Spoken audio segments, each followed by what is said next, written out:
The Westminster Government's Work and Pensions Secretary Liz Kendall insists that Britain's welfare system is broken and there's a moral duty to help get long-term sick and disabled people into work.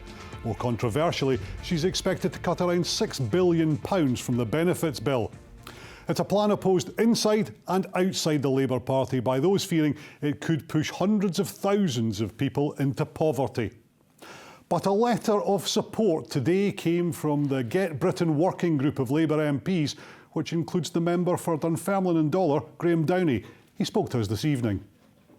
Graeme Downie, why are Labour MPs so keen to cut welfare benefits?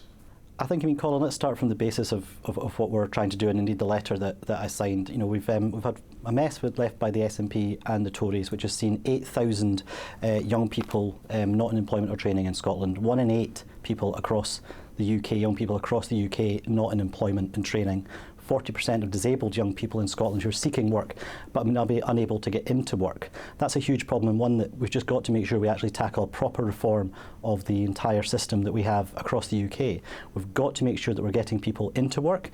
These are, after all, the people that are going to be the taxpayers of the future, and that's what a reform of a system's got to first and foremost look at. But you're looking at what will probably be the biggest cuts facing people with disabilities. What benefits do you think should be cut? Well, I think, to be honest, Colin, we've not seen any packages out from the Department of Work and Pensions but I'm asking yet. you, what benefits do you think should be cut? I think my focus, Colin, is on the benefit system that is not working at the moment, and it has to make sure it works to get people back into work, to get them into apprenticeships, to get them into jobs, to get them into training. And we need to make sure we're working with employers, we need to make sure we're working with unemployed people to make that happen. The clues in the name, Colin, a Labour government will focus on Labour and focus on getting people into work. But if you're working with employers, you're actually putting them off with the national insurance contribution increases. But you're talking about £6 billion of cuts from the welfare budget. Colin, no. That's what your government is talking about. No, so what benefits do you think should be cut? This government has not published any figures, Colin. I'm here to talk about a letter that I signed, which I think absolutely clearly states out what I believe a future benefit system and reform points to. That's the purpose. You're still not telling me what benefits you think should be cut. I think, Colin, I'm asked here to talk about why I signed a letter saying what exactly a benefit system should look to, and that's what I've got to do. We've got to reform the benefit system so that it works properly for people in Scotland and across the UK. And right now, no one in Scotland, no one in the UK thinks that the benefit system we have at the moment works. It doesn't support people into employment. It doesn't support those who are unable to work correctly. And fundamentally, that's what we've got to change. It may well take radical changes to do that, but that's what a government's got to be focused on. Right, let's come back to your letter to the DWP Secretary Liz Kendall. Now, you say in that those who can't work should be treated with compassion and respect. How is cutting their benefits treating them with compassion and respect?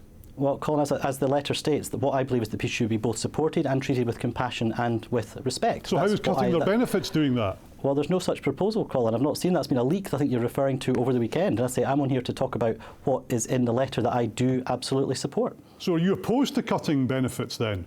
I'm in favour of what is in that letter, Colin, an actual proper reform of the benefit system so that it works to get people back into employment and training, works to make sure that those who are currently out of work but seeking work can be supported in that endeavour, and making sure that we have a country that properly and a benefit system that properly works for everyone. That's got to be the function of a benefit system in any country, surely. We're one of the few countries that have not yet recovered from the pandemic when it comes to productivity. We've got an SNP government in Scotland that thinks exploiting peer hours contract is hang on a actually sec. a Are you positive talking definition. yourself into becoming one of the potential Labour rebels here? I'm just talking about the letter that I've signed, Colin. That's what I believe is what's in that letter. Well, campaigners point out that life costs more for disabled people. Do you accept that? I think that is true. I think we've got to make sure we're supporting disabled people. If someone is disabled and wants to work, I say 40% of young disabled people in Scotland are currently seeking employment and are unable to find it. It's not right, surely, that we're not supporting those people properly. For someone that is unable to work, of course we've got to support them fully. They're also warning that cutting disability benefits would push hundreds of thousands of people with disabilities into poverty. Well, of course I don't support that either, Colin. I say this is about making sure we're supporting those who cannot work correctly and properly, and it's about supporting those who wish to work, making sure they can get back into full-time employment. I mean, that's I say, the clue is in the name of what the Labour Party is. It's to support people who want to get into work in the best way that we possibly can. So just to be clear, are you telling me tonight then that you wouldn't support any cuts to disability benefits? What I'm saying, Colin, is we'll see what proposals come out from the DWP. The principles outlined in that letter are the ones that I support, and those are the ones that I think this Labour government should be looking to. That's all that I'm stating. So at the moment you can't tell me that you would oppose benefit cuts, particularly for people with disabilities? I think what I can tell you at the moment, Colin, is I support a benefit system that helps people get into work. I think that's what we need to have a conversation about, rather than just making this about one narrow part of what that may or may not be. We've got to make sure the benefit system works, and for the last 17 years under the SNP and the Tories, it has not worked. People want to see radical reform. This Labour government was elected on a programme of change. That does include changing the benefit system to make sure it helps more people, and that's what I want to see this Labour government doing. But this all sounds a bit like, or the debate around this all sounds a bit like where we were just over a year ago with the Tories talking about a sick note culture and talking about people as scroungers and skivers. Is that how you see people on benefits? No, absolutely not. People who are on benefits, I believe the overwhelming majority of people who are on benefits want to work. They want to get back into work.